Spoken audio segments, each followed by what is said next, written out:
Hi and welcome to Tall Guy Rides. In this video, we are going to be talking about the new the Himalayan 450, which we all know was launched on November 7th and then revealed to us in detail at Motoverse.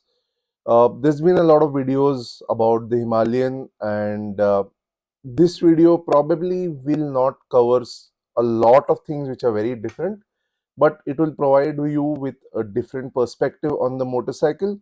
That is A, of a taller, heavier rider riding the Himalayan, B, somebody who has a bike which is a 800cc plus kind of a motorcycle. So I have a Triumph Tiger. So what are the comparable points uh, in that understanding? And also somebody who has the background of owning a 390 Adventure. So in this video, we are going to cover three specific points. Firstly, my first impression of the motorcycle.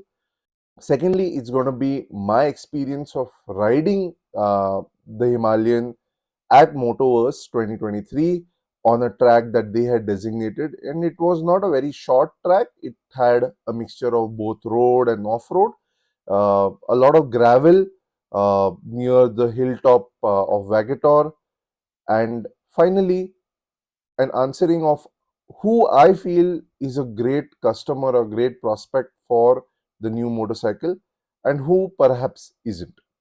So with that said, if that's something that interests you, keep watching.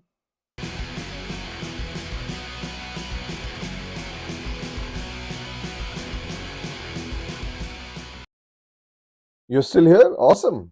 Now let's take a quick look into the first impression or walk around that I had of the new Himalayan at Motoverse. So here's a quick look at the new Himalayan up close.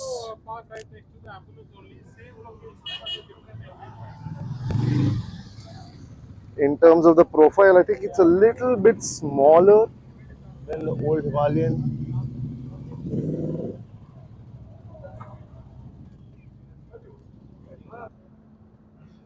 So this is the old Himalayan, as you know, very famous in how it looks, and when compared to what we saw of the new one, it does look a little bit more substantial. But let's see, let's get a chance to look at it up close and perhaps even ride it. And in this, I want to just put it out there that at the first look itself, I sort of felt that this bike is a little bit smaller looking compared to the older Himalayan, even though the dimensions probably are a little bit longer and a little bit taller. For some reason, on the road, in person, it felt a little bit more diminutive than the outgoing variant that we all know what it looks like. So on day one of Motoverse, I was able to take a quick glimpse of the motorcycle, and I was also able to ride it during their test ride sessions that were happening on day one. And now here's a quick outtake that I had from that test ride. First thing that I noticed is that the new ride-by-wire system isn't the best. When you're giving it a bit of gas, uh, it takes a short delay, like a quarter of a second or half a second, for the power delivery to kind of come into the picture. And that's something that probably needs to be looked at, whether it is an issue with the new bikes that were there for the test ride. Maybe it goes away after a certain number of kilometers is done and the ECU mapping sort of happens a little bit better. The ECU understands what is requirement, or it's something that is an ongoing issue. Now, having ridden other bikes that have ride by wire, I don't get why there should be that gap between you twisting the throttle and there being a power delivery at the other end. Apart from that, the power delivery, apart from that starting quarter second, half second, the the deliveries felt very smooth. As soon as you give a on and off kind of a response from the throttle, the engine immediately kind of copies that, so it works well. It's just that initial first brap kind of a thing That's where there was an issue. There was a lag sort of in the throttle. And lastly, the ergonomics, being 6'4", the ergonomics of the bike were fairly comfortable. I would like to think that it is as comfortable, if not more, than the 390 Adventure. It is also a lot roomier in that sense. Um, the ergonomic aspect is something that I will cover in a clip that is just about to come up. Here we'll have my friend Bacon, who's about 5'10", 5'11", and he kind of shows you what the ergonomics look like sitting down and standing up. And then it's followed by me on the bike, somebody who's 6'4", what that looks like on the bike. So let's take a quick look at that clip from Motoverse. Bacon, how tall are you? So Bacon is 5'11", and this is what his rider's triangle looks like while he is sitting, and now he's standing. Bacon, can you stand up and try to grip the tank with your knees? So you can see where exactly his knees are being placed for this. Yeah. Bacon, how are you feeling about the handlebar position for you as a rider who's 5'11"? I mean, I've ridden the older Himalayan that just felt a little more relaxed.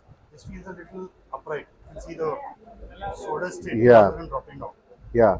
So your arms are straighter on this instead of having a bend on them. Yes, I Yeah. usually put probably here Okay. for a Himalayan. Maybe it's just an angle, or it's just Okay. flatter part. I don't know Okay. what it is. So at 6'4", this is what the Himalayan feels like when I'm sitting down. My knees are very comfortable, as you can see. Unlike the old Himalayan, the frame guard is not touching my knees. There's a lot of room. If I move all the way forward, then yes, there is a little bit of contact, but I don't need to really do that. I can sit a little bit back and there's a lot of gap. If I put frame bags, they're going to extend this way and not towards my knees, unlike the old Himalayan. So there is going to be a space for me to move around as somebody who's 6'4".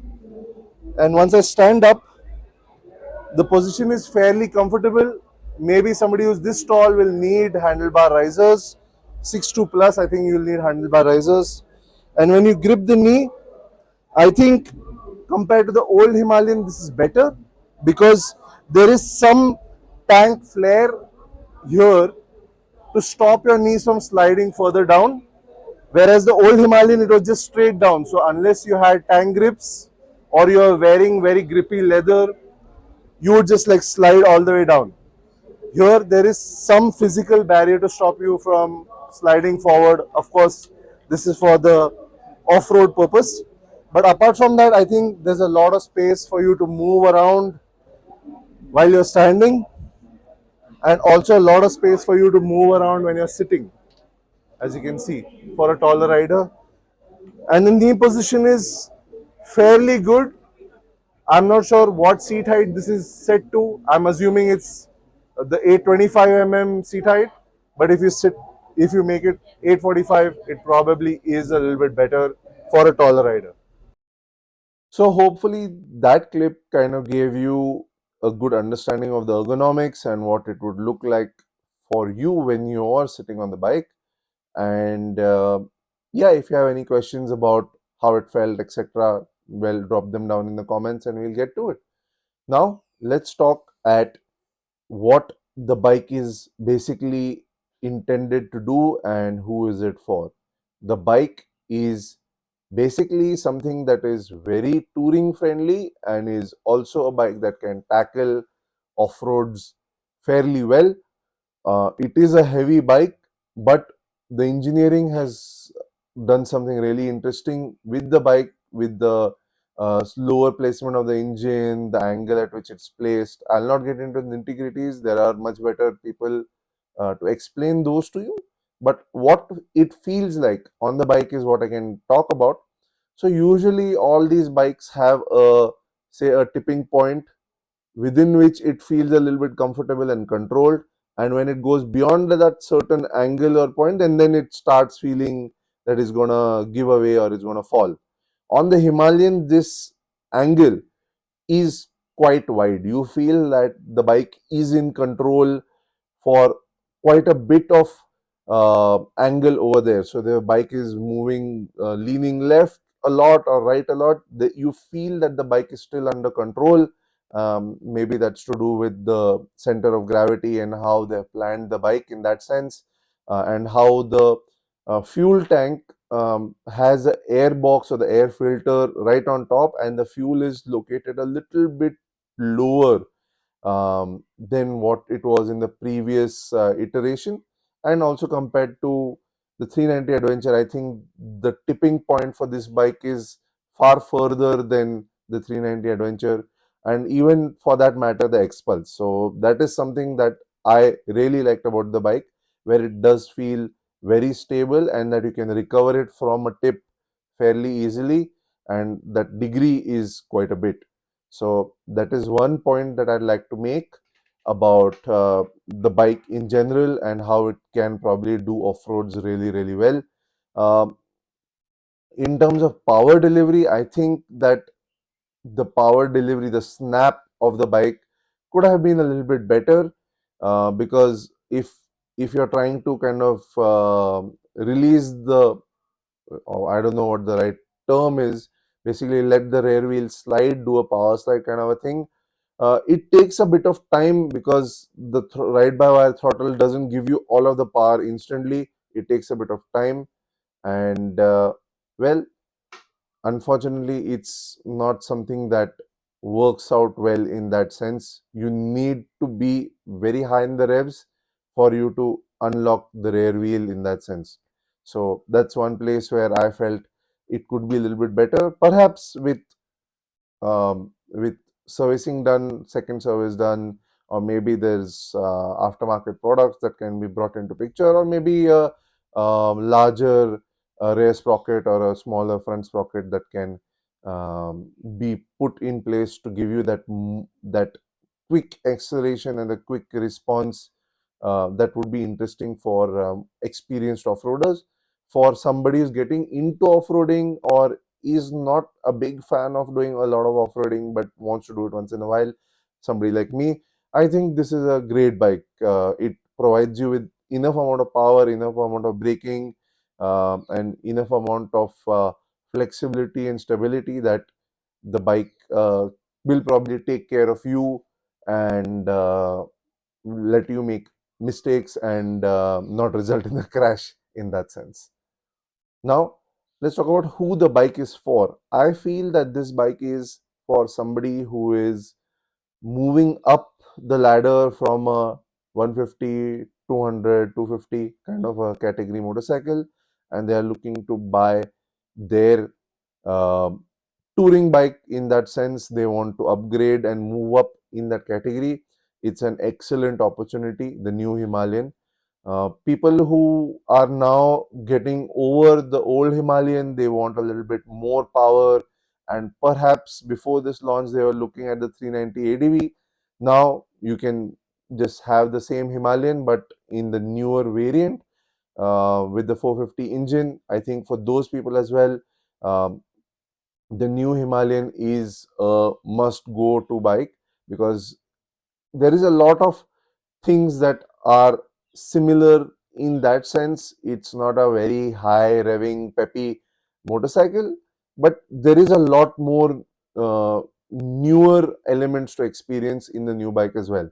And for an RE enthusiast who has held on to the Himalayan, this is a very good upgrade, and I'm sure there are a lot of people who have booked the new Himalayan um, whenever it was launched. I think on November 7th, they had opened the bookings.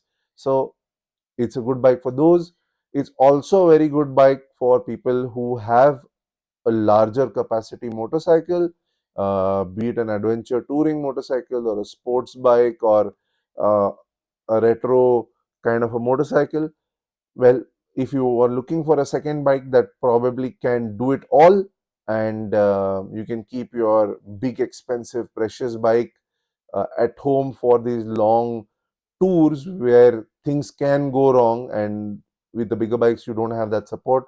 I think this is essentially a very good bike to purchase at that spec point, and you can take it touring, and it does have enough performance on tap. Perhaps uh, somebody who has a 390 Adventure probably will not like this bike because um, the kind of performance that you get from a 390 ADV is not what the new Himalayan will offer you. So you have to take that into consideration. That would not be a worthy switch, in my opinion. If you have the 390 ADV, you want softer suspension, you can just put the new adjustable suspension onto your older 390 ADV to get better suspension on your bike. And yeah, I think it makes for an excellent second bike for big bike owners. It makes for an excellent upgrade for somebody who's coming up from the 150, 200 commuter category bikes. This can very easily be the one bike in your garage, I feel. And it also has a lot of room for you to learn and then um, have an enthusiastic ride with, because lower down it's a very calm subtle bike, and then once you start gunning it, then the power output kind of comes up. I think the entire 40 bhp is on tap only slightly later in the rpm, but the torque is there, or 80-90% of the torque is there right from, I think, 3000 rpm. So there, that you have the ability to be subtle, you can enjoy it, you can chill with the bike, and when you pass the particular rpm or speed point, then you are able to um, get all of the power out of the bike as well. So that's what I think this bike is positioned at and is suitable. That's the kind of rider that it's suitable for. Somebody who can take it easy as well, but when they want to get going, the bike gives you that performance that you can start going at a fairly quick pace. And we've seen lots of YouTubers and influencers ride the bikes at pretty high speeds, 140, 150 on the highway. So it does have the performance that you would need as a tourer as well, to get uh, to places very further away from you at a decent speed, and still have a bit of acceleration for those quick overs. Well, in summary, that was all that I had to share at my end from the new Himalayan. And talking at a personal level, well, I have booked the Himalayan. I will be picking it up fairly soon. Hopefully, it's a little bit sooner. I've gone in for the Casa Brown. I like the black a little bit better, but paying 15 odd thousand rupees just for a color scheme isn't something that I would personally be interested in. So I've just gone for the lowest color scheme in that sense. All of the stuff remains the same. So the Casa Brown is the one for me. And of course, I'll be making a few more videos about my experience with the Himalayan, maybe some accessories, what I would like to put on the bike to make it a little bit more ergonomically um, um, suited for my height and comfort. So yeah, and I will probably be using this bike a lot more for my longer rides, whereas my Triumph probably I will keep with me for Sunday rides and some um tours to particular destinations where I know there is service centers are available in the vicinity, along those lines. So that's it for this particular video. I myself have booked it, so it is definitely an interesting bike that I feel is worth the money at the moment. I wish they had launched the tubeless spoke wheels by now, so that instead of getting the rims and then later upgrading to the tubeless spokes, I could have just gotten it within the particular price point. But hey, that is how things are. I may probably convert the current set into a tubeless with a Dismo and Outex kit. So let's see about that. If you have any questions about what I've said, or about the ergonomics of the bike or anything in particular, reach out using the comment section, or feel free to just DM me on Instagram, where my ID is Tall Guy Rides, exactly the same as the YouTube channel. And with that said, thanks for watching and ride safe. Cheers.